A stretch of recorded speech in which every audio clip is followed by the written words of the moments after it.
Welcome to our channel. आज हम यहाँ डी फार्मा फाइनल ईयर के एनुअल एग्जामिनेशन 2019 के एक सब्जेक्ट क्वेश्चन पेपर का डिस्कस करेंगे। Pharmaceutical jurisprudence exam point of view से सबसे ज़्यादा बैक फार्मास्यूटिकल ज्यूरिस्प्रूडेंस में या फिर फार्माकोलॉजी या फिर फार्मास्यूटिकल केमिस्ट्री सेकेंड में लगती है। तो सबसे पहले डिस्कस कर रहे हैं फार्मास्यूटिकल ज्यूरिस्प्रूडेंस। तो कभी भी आप पेपर देने जाइए तो पहले जो भी इंस्ट्रक्शन लिखे हों पेपर पे उसको ज़रूर केयरफुली पढ़िए, उसके बाद ही पेपर सॉल्व करने की कोशिश करिए। आपका जो पेपर होगा 80 मार्क का होगा, 80 मार्क का, उसमें आपको 24 नंबर लाने होंगे पासिंग मार्क। ठीक है, आगे देखते हैं। 3 घंटे का पेपर होगा, कोई मल्टीपल क्वेश्चन नहीं होगा सेकंड ईयर में, फर्स्ट ईयर में होगा क्योंकि सिलेबस चेंज हुआ है। नोट में लिखा हुआ है कि भैया सभी क्वेश्चन अटेम्प्ट करना ज़रूरी है। ठीक है, और अगर कोई भी डेटा एरर आता है तो इंग्लिश वाले जो राइटिंग है उसी को फाइनल माना जाएगा। मोबाइल पेजर वगैरह नहीं यूज कर सकते, ये सारे आपके पेपर में भी अलाउ रहेगा, मतलब लिखा रहेगा, आप इन सब चीज़ों का यूज़ नहीं कर सकते हैं। ठीक है, अब आते हैं यहाँ पे क्वेश्चन पेपर में। क्वेश्चन नंबर 1 में कह रहा है right A note on any 2, मतलब कह रहा है कि नहीं 2 पे आप कोई नोट लिखिए।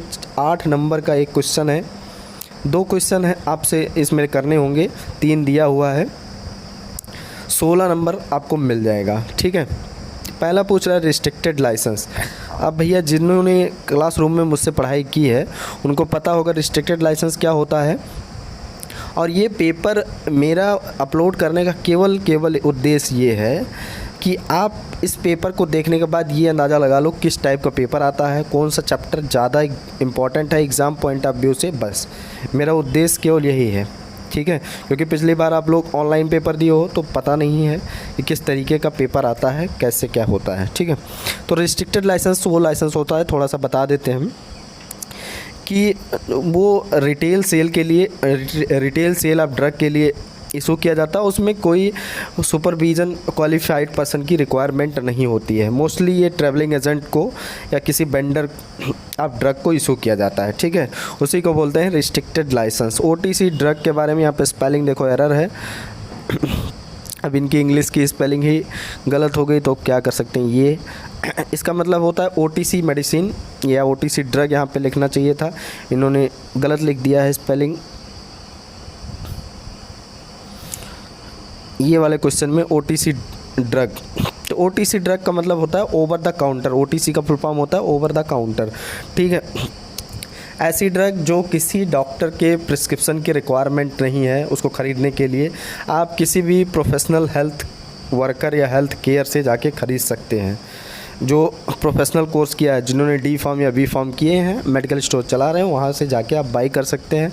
जस्ट लाइक एस्पिरिन आप जब लेते हैं तो उसमें आपको किसी रजिस्टर्ड मेडिकल प्रैक्टिशनर की ज़रूरत, प्रिस्क्रिप्शन की ज़रूरत नहीं पड़ती है, आरएमपी की प्रिस्क्रिप्शन की ज़रूरत नहीं पड़ती है। ड्रग टेक्निकल एडवाइजरी बोर्ड के बारे में तीसरा क्वेश्चन दिया है, डिस्कस कर लेते हैं तीनों का, लेकिन आपको 2 ही करना है। ड्रग टेक्निकल एडवाइजरी बोर्ड क्या होता है, डीटीएबी, ये भी हमने पढ़ाया है, लेकिन यहाँ पे थोड़ा सा देख लो। ड्रग टेक्निकल एडवाइजरी बोर्ड जो है सेंट्रल गवर्नमेंट कंस्टिट्यूट करती है, और इसमें क्या होता है कि 3 तरीके के पीपल होते हैं, 3 तरीके के मेंबर होते हैं कह सकते हैं। जैसे एक्स ऑफिसो जो रिटायर्ड पर्सन होते हैं, जैसे सीएमओ, डीजीएमओ, ये सब। उसके बाद इलेक्टेड मेंबर होते हैं और नॉमिनेटेड मेंबर होते हैं। ठीक है, ये गवर्नमेंट को सुझाव वगैरह देते रहते हैं कि क्या परिवर्तन करना है क्या नहीं, थोड़ा सा आप पढ़ लीजिएगा इसके बारे में।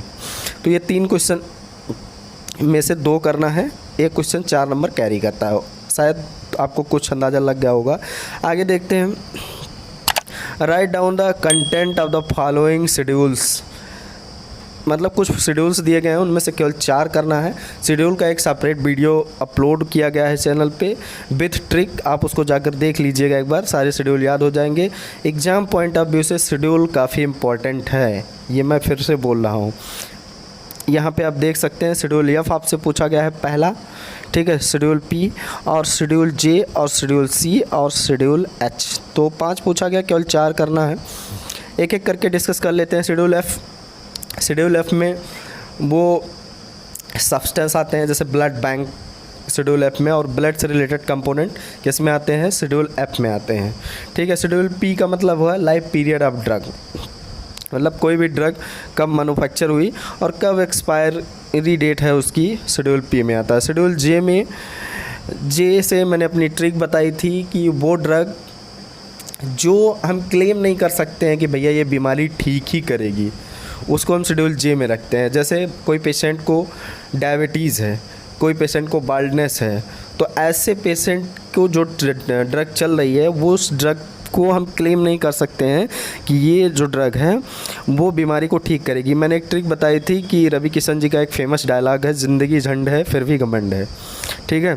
तो उसका कहने का मतलब यह है कि एसिड जे फॉर झंड, आप याद रखना, मतलब ये झंड का मतलब होता है बेकार, तो मतलब ये दवा बेकार है, काम करेगी नहीं, आप क्लेम कर नहीं सकते हो तो कोई मतलब नहीं है। ट्रिक से आप याद रखना। ठीक है। रवि किशन जी का डायलॉग। शेड्यूल सी, अगर आप डीआई के बारे में थोड़ा सा पढ़े होंगे तो शेड्यूल सी के बारे में जानते होंगे। शेड्यूल सी ये वाला, शेड्यूल सी में बायोलॉजिकल प्रोडक्ट और अदर स्पेशल प्रोडक्ट आते हैं। ठीक है। जैसे सिरा, डायग्नोस्टिक एजेंट, ये सारी चीज़ें शेड्यूल सी में आती है। आगे देखते हैं, डिस्कस करते हैं शेड्यूल एच। शेड्यूल एच का मतलब, शेड्यूल एच जो है ऐसी ड्रग जो विदाउट डॉक्टर के प्रिस्क्रिप्शन के ना मिले। ठीक है। ऐसी ड्रग को हम शेड्यूल जे में रखते, सॉरी एच में रखते हैं। नेक्स्ट क्वेश्चन हम डिस्कस करते हैं। देखो भैया यहाँ पे क्वेश्चन नंबर 3 पे आ गए हम। Answer any 2 of the following, मतलब 3 क्वेश्चन दिया हुआ है, कोई 2 करना है। पहला क्वेश्चन है डिस्कस, ये वाला, discuss the provision of medical termination of the pregnancy act 1971 and criteria of the approving place for the termination of the pregnancy. मतलब कहने का क्या है इसका कि भैया कह रहा है कि जो एमटीपी एक्ट 1971 आया था उसके बारे में डिस्कस करो, क्या है, कैसे है, और कैसे किसी को अप्रूवल मिल जाता है कि आप प्रेगनेंसी को टर्मिनेट कर सकते हैं। तो भैया अप्रूवल सीएमओ साहब देते हैं, आपको बता चुके हैं। और प्रेगनेंसी एक्ट के बारे में पूरा कंप्लीट जानकारी हम आपको एक वीडियो इसके लिए अपलोड कर देंगे, एग्ज़ाम पॉइंट ऑफ व्यू से बहुत ही इम्पोर्टेंट है। देखो पहले क्या होता था, हमारे यहाँ धारणा थी कि सबको लड़के ही चाहिए। आज भी हमारे समाज में ऐसी धारणाएं हैं कि लड़कियों को लोग कम लाइक करते हैं।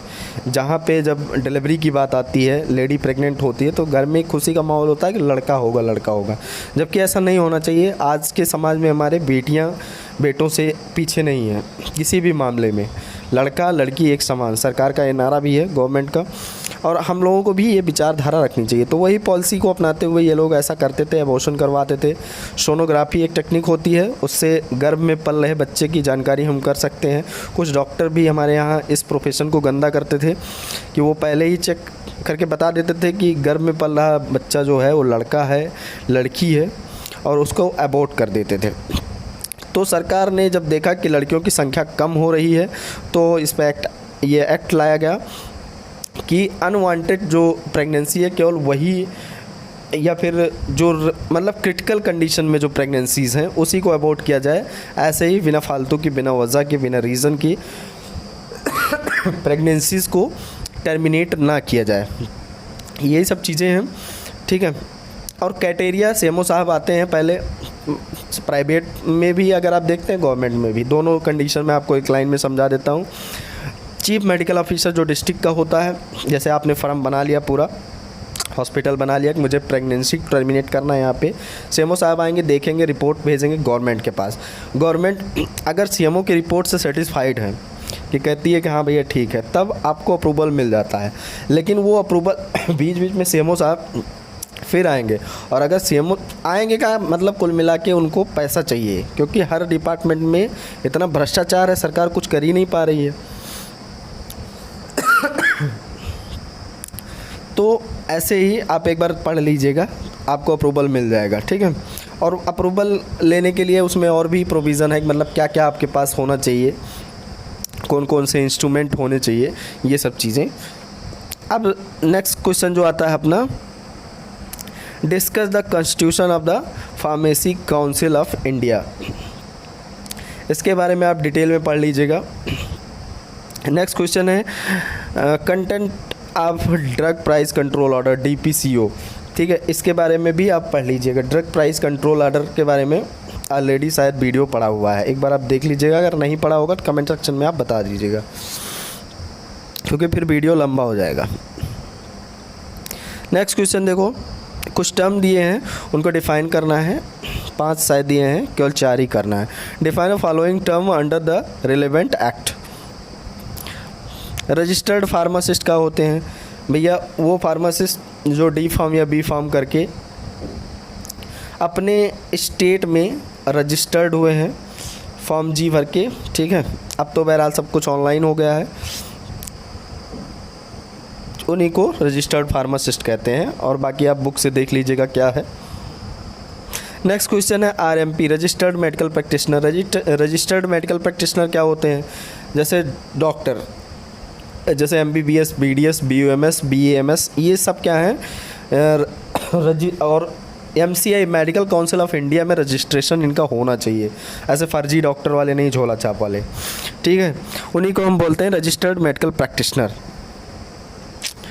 बाकी आप थोड़ा सा और देख लीजिएगा बुक से, जो ज्यूरिस वाले बुक में है। नेक्स्ट क्वेश्चन, मेरा गला यार थोड़ा सा ख़राब है।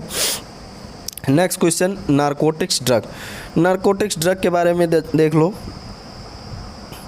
नारकोटिक्स ड्रग वो ड्रग होती हैं जो हमें मतलब एक तरीके से कह सकते हैं एडिक्शन काज करती हैं, और कुछ लोग इसको नशे के रूप में भी यूज करते हैं। नारकोटिक्स ड्रग विदाउट डॉक्टर के प्रिस्क्रिप्शन पे नहीं मिल सकती है, जैसे अल्प्राजोलम, ठीक है, अल्प्राक्स के नाम से आती है। ये सारी चीज़ें हैं, इसको आप ध्यान में रखिए। ड्रग मैजिक रेमेडीज़ एक्ट, ये भी अच्छा एक्ट है, इसको भी पढ़ लीजिएगा। तिलस्म उलस्म के बारे में, जादू वादू के बारे में इसमें है, थोड़ा सा देख लीजिएगा क्या है। पॉइजन एक्ट 1919 में आया था, इसको भी पढ़ लीजिएगा। हमने बताया है कि सारे केमिकल्स या सारे सब्सटेंस पॉइजन होते हैं जो एक सर्टेन लिमिट के ऊपर जाते हैं। ठीक है, कोई भी चीज़ आप आवश्यकता से अधिक करेंगे तो वो आपको नुकसानदायक होगी। पढ़ लीजिएगा बाकी डिटेल में, केवल 4 ही करना है, 5 दिया हुआ है। पेपर इजी था 2019 का।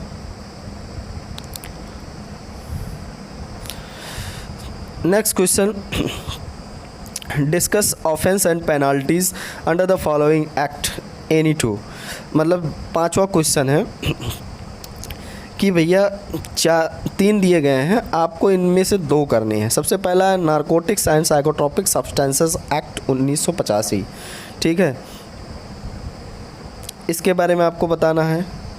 उसके बाद पॉइजन एक्ट के बारे में बताना है, और उसके बाद फार्मेसी एक्ट 1948, 4 मार्च 1948 को फार्मेसी एक्ट आया था, इसके बारे में बताना है। ठीक है, फार्मेसी एक्ट क्यों लाया गया, पूरी कहानी आपको ऑलरेडी पढ़ा चुके हैं, बता चुके हैं जो लोग रेगुलर क्लास कर रहे थे। टाइम कम है इसलिए चीज़ें उतना एलोबरेट करके बताई नहीं जा सकती हैं, लेकिन हाँ आप एक बार देख लीजिएगा इन सब क्वेश्चन को, इनमें से 2-3 क्वेश्चन डेफिनेटली फंसेंगे। बाकी इसी तरीके का पेपर आएगा आपका फाइनल एग्जामिनेशन का, घबराने की कोई बात नहीं है। मैं एक बार फिर से बोल रहा हूँ, केवल 3 चैप्टर आपको पढ़ के जाना है अगर आप कुछ नहीं पढ़े हैं साल भर। फार्मेसी एक्ट, MTP एक्ट, उसके बाद ड्रग एंड कॉस्मेटिक एक्ट, ये 3 चैप्टर अगर आप पढ़ के जाते हैं, अगर थोड़ा सा टाइम मिल जाए तो एक बार देख लीजिएगा ये नारकोटिक्स एंड साइकोट्रोपिक सब्सटेंस की ऑफेंस एंड पेनल्टीज़ को। ठीक है, और DPCO के ऑफेंस एंड पेनल्टीज़, केवल इतना ही पढ़ के जाओगे, आराम से मेरा दावा है 40+ मार्क्स आप गेन करके आओगे। ठीक है, ज़्यादा टेंशन नहीं लेना है। बस इतना ही है। ज्यूरिस का थोड़ा सा फंडा क्या है कि इनका जो सिस्टम है कॉपी चेक करने का ज्यूरिस में, इसमें आप अपने तरफ से कुछ बना के नहीं लिख सकते हो, जैसे लिखोगे तुरंत नंबर कट जाएगा। एज इट इज़ जैसे बुक में मेंशन है वैसे ही आपको लिखना पड़ेगा, तो इसलिए थोड़ा सा फोकस होकर पढ़ लीजिएगा। मेरे बैच में जब मैंने D फार्म किया था तो मैं आपको बताऊं कि 42 बच्चे फार्मास्यूटिकल ज्यूरिस्प्रूडेंस में फ़ेल हुए थे। ठीक है, 60 की स्ट्रेंथ थी और 42 फेल हुए थे, तो आप समझ सकते हैं कितना खतरनाक। बाकी जो फेल हुए थे फार्माकोलॉजी में।